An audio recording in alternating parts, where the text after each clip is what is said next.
পৃথিবীর সবচেয়ে মধুর ও পবিত্রতম সম্পর্ক মা সন্তানের। মা সন্তানের সবচেয়ে আপনজন।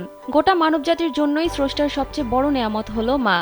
আবার মায়ের কাছেও সন্তানের থেকে প্রিয় কেউ নেই, কিছু নেই। বিপদ আপদ, ঝড় ঝামেলা, দুঃখ ব্যথা থেকে সন্তানকে আগলে রাখেন মা। তাই তো বড় হয়েও একটু ব্যথা পেলে অবচেতনভাবে কণ্ঠ থেকে বেরিয়ে আসে মা। পৃথিবীর সব মা চায় তার সন্তান সবসময় তার চোখের সামনে থাকুক।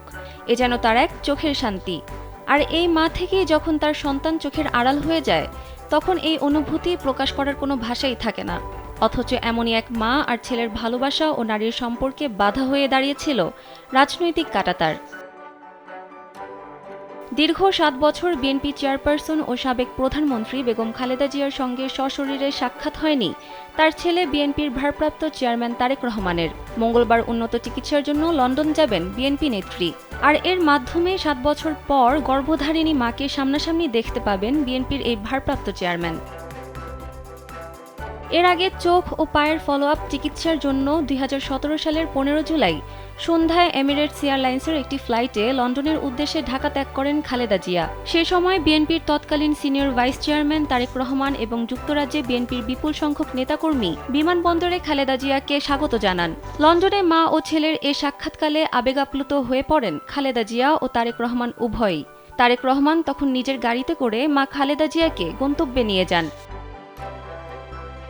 ২০১৮ সালে আওয়ামী লীগ আমলে দুর্নীতির ২ মামলায় বিএনপি চেয়ারপারসন বেগম খালেদা জিয়াকে কারাদণ্ড দিয়ে কারাগারে পাঠানো হয়। ২ বছর কারাভোগের পর নির্বাহী আদেশে করোনা মহামারীর সময় খালেদা জিয়াকে শর্ত সাপেক্ষে বাসায় থাকার সুযোগ দিয়ে মুক্তি দেওয়া হয়। কারাভোগের সময় সুচিকিৎসা না পেয়ে গুরুতর অসুস্থ হয়ে পড়েন বেগম খালেদা জিয়া। এরপর থেকে গুরুতর অসুস্থ খালেদা জিয়ার সময় কখনো হাসপাতালে, কখনো বাসায় কেটেছে। আওয়ামী লীগের শাসনামলে একাধিকবার গুরুতর অসুস্থ খালেদা জিয়াকে বাইরে নিয়ে উন্নত চিকিৎসার জন্য তার পরিবারের পক্ষ থেকে আবেদন করা হয়, কিন্তু বারবার তার সেই আবেদন প্রত্যাখ্যান করা হয়েছে।